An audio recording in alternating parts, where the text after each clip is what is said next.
de perícia, né? Então, para a polícia, há necessidade dessa exumação do cadáver ou não, doutor?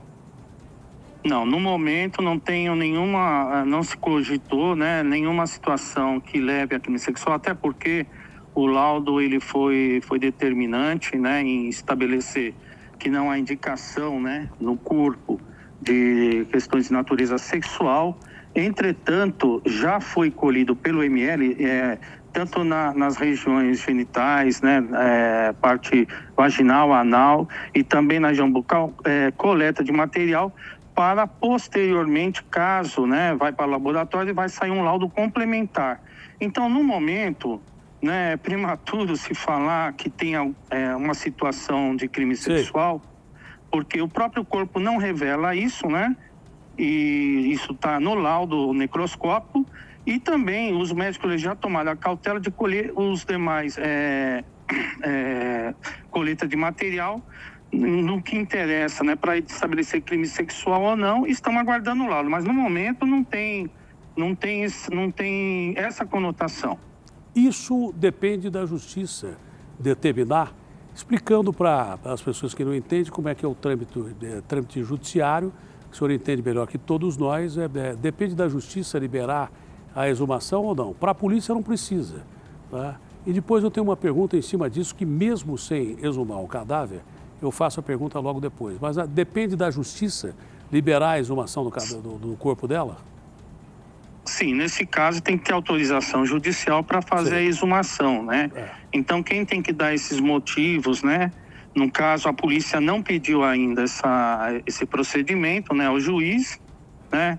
Então, dentro do inquérito, ainda não se viu a necessidade, né, pelo que a gente já tem. Então, não se estabeleceu ainda possibilidade por parte da polícia de requerer exumação, né? Aí teria que ser requerido via judicial mesmo, autorização judicial mesmo. Por fineza, corrija o lettering aqui, que essa notícia não é exclusiva. O que é exclusivo é o delegado do caso falando com a gente ao vivo agora. Doutor Dalbi, delegado do caso, falando ao vivo para a RTV. A polícia não precisa, diz que não precisa exumar um cadáver, não é novidade, mas é o delegado falando com a gente ao vivo. Isso é exclusivo. O doutor nos atendeu num sábado, você vê que a polícia não para, tanto não para que eu entrevistei ele num sábado. Falou, Datena, vão surgir novas evidências, talvez no começo da semana esse sujeito já esteja preso. Não deu outra. Na segunda o cara confessou. Quer dizer que talento, amigo, só vem antes de trabalho no dicionário. Porque talento a polícia tem, mas trabalha também. Você entendeu? Agora, doutor, essa pergunta eu acho, pode ser uma pergunta idiota, mas pode ser uma pergunta necessária. Mesmo não tendo havido o abuso, o sujeito disse que partiu para cima dela, deu 16 facadas, 15 facadas, e que da realidade foi porque ela o xingou, e por vingança contra a mãe. Mas não haveria a possibilidade de, investigado a mãe, como vocês fizeram, ouviram a mãe de novo, se saber se esse cara tinha tentado abusar da Larissa outras vezes, e se agora ele tentou abusar, ela não deixou, é por isso que não havia evidências no laudo pericial, e por isso ele a matou. Há essa possibilidade, o senhor afasta essa possibilidade, porque se ele entrar por crime sexual, é mais uma qualificadora. É evidente, se eu entrar para o crime sexual, há essa qualificadora. Ocorre o seguinte, que desde o primeiro momento que eu estive no local, a gente vê que é um crime de ódio, né? Pela quantidade de facada, a gente tem um pouquinho de experiência no caso, né? E se percebeu desde o início, né? Que, veja bem, você dá 1, 2, 3 facadas até cansativo, você pega né? Então a pessoa deu 15 facadas e ainda acertou uma na parte da face da criança, né? Então isso daí já, assim, não descartando, né, por completo, mas assim, se vê que quando um criminoso age com tamanha atrocidade, que foi o caso, né, e a quantidade de golpes foi devidamente exagerada. Então ali ele descarregou, né, aquela raiva que ele continha, né? Eu ouvi agora na sexta-feira, ontem, né, a Danúcia para maior esclarecimento, porque depois, maior esclarecimento... Por quê, doutor? Porque depois do... Por que o senhor insistiu em ouvir a mãe de novo? Então, eu vou explicar por quê. Porque as 2 vezes que ela tinha sido ouvida por mim foi antes, né, da confissão. Agora, com a confissão, eu tinha mais elementos, né? E eu estou delimitando exatamente o porquê, né? Tô tirando informação do porquê tamanha atrocidade, tamanha raiva que esse sujeito agiu em relação à pequena Larissa, né? Então eu estou agora buscando, né, entender melhor, né, o que motivou, né, essa atrocidade, né, essa violenta morte por parte do Diego, né? Então é nesse sentido que se faz necessário, né? Então eu estou levantando outros dados, né? Isso foi na sexta-feira eu colhi até uma informação que eu acho interessante dar uma verificada, né? Porque houve revelação por parte dela que dias antes, né, ela teria estado com uma outra pessoa, né? Então eu vou dar uma atenção, né, a essa situação, porque é que eu falei, na minha visão, né, no que eu tenho nos autos, houve ali a pessoa que né, do Diego, ele fez com tamanho assim, com vontade de atingir, né?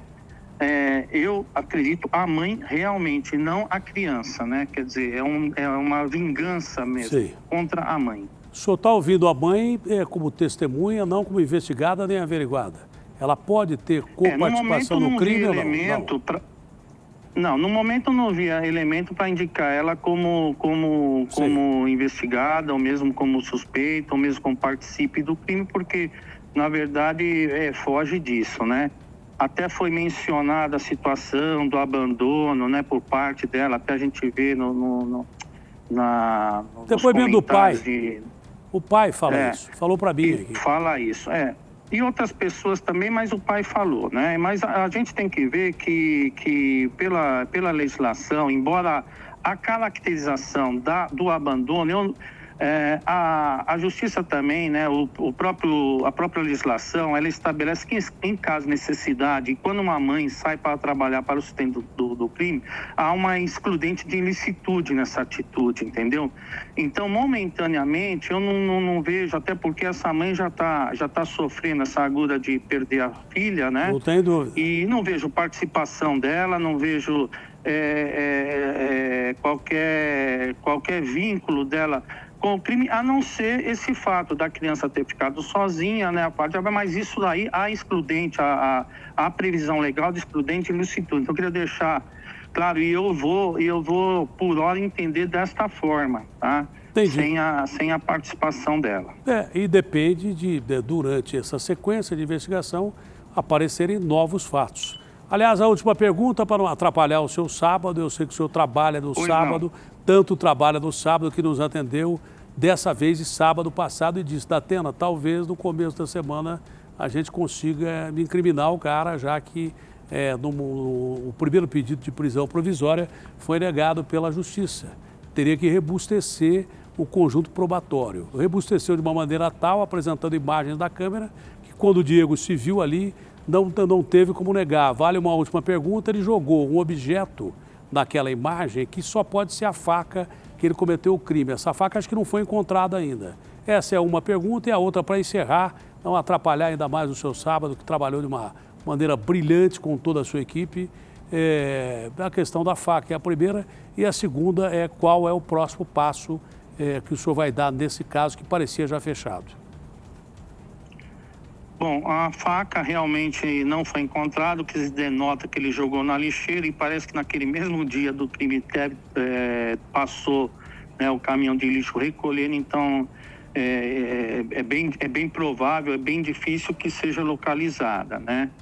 E os próximos passos, eu estou, né, com uma grande assim, expectativa nos laudos periciais, né, das roupas, porque nós aprendemos diversas roupas, e também do laudo que foi feito no veículo, né, no celular, para ver se, assim, para ter mais situações que possam colaborar com as demais provas, ou seja, mais provas nos autos para posteriormente, né, eu poder pedir a prisão preventiva e dar o caso por encerrado, né?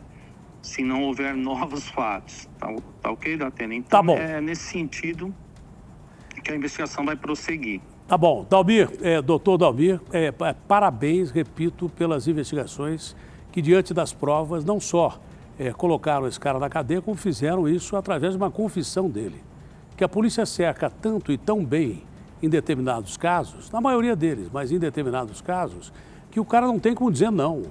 É você aqui, não é você que está correndo aqui, não é você que estava ali na hora do crime, não é você que mentiu dizendo que não estava ali. Aí o cara não tem outro jeito. Aí, de repente, confessou. Parabéns pela condução dos trabalhos pela polícia. Não precisa torturar, não precisa fazer nada disso.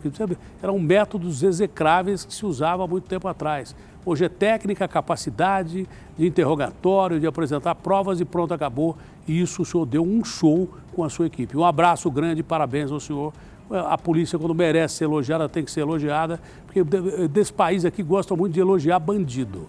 Mas quando a polícia defende a sociedade e coloca criminosos de alta periculosidade na cadeia, soltam um cara que teve 19 passagens pela polícia, dentre elas, né, homicídio, soltam o cara na rua, o cara invade uma creche em Brasília e atira 2 vezes em direção a criancinhas e quase mata essas criancinhas. Está pronta essa reportagem?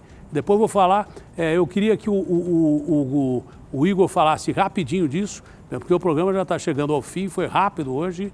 E agradecer ao doutor Dalmir por nos atender gentilmente nesse sábado com exclusividade aqui no Brasil do Povo. Doutor, muito obrigado, hein? Tá ok, Betinho. Obrigado você, disponha. Um abraço. Parabéns, bem lógica a investigação, bem lógica, foi muito bacana mesmo a investigação conduzida aqui em Barueri. Pode ter desdobramento? Pode ter desdobramento. Eu estou vendo ele aqui, meu irmão. Mas não, eu estou vendo ele aqui.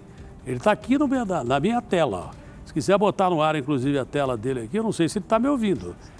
Mas só bota o Igor aqui, a matéria da creche está pronta. O Igor está aqui e a matéria dele já está pronta aqui, ó. Temos repórteres no Brasil inteiro. Põe a matéria do Igor sobre a prisão desse psicopata que invadiu a creche, deu tiro dentro da creche e foi preso pela polícia de Brasília. Na tela da Rede TV. Lucas Barbosa Arantes, de 28 anos, foi preso horas depois de invadir a creche Guerreiros da Alegria, em Cidade Estrutural, a 15 quilômetros do centro de Brasília. O suspeito estava próximo ao local do crime. Ele saltou em cima de casas, se homiziou em caixas d'água, mas finalmente a Polícia Civil, a Polícia Militar, juntamente com a Polícia Civil, conseguiu prender esse cidadão. Nós acabamos de trazê-lo aqui para a 8ª DP. As providências cabíveis estão sendo tomadas. Para prender o criminoso, a Polícia Militar e a Polícia Civil uniram esforços e mobilizaram um forte esquema de segurança por terra e pelo ar. Houve resistência por parte dele, desde o momento que a gente identificou até o momento de a gente poder conseguir algemá-lo. Houve resistência, então a gente precisou fazer uso da força para poder prendê-lo e trazê-lo até a 8ª Delegacia de Polícia. Ontem, Lucas Barbosa entrou armado na instituição e, com falas desconexas, ameaçou as funcionárias. Agora fica se envolvendo num bagulho que tu não sabe direito, não. Que teu paizinho lá me chamou foi de pilantra e eu não fiz nada com tua mãe, não, doido. Agora tu fica inventando historinha aí, viu? Que eu sou homem, sou menino, não. Era por volta das 9 horas da manhã quando o suspeito, armado e sob efeito de drogas, segundo a Polícia Militar, chegou exatamente nesse ponto. Aqui é a porta da creche. Ele bateu. E aí a dona da creche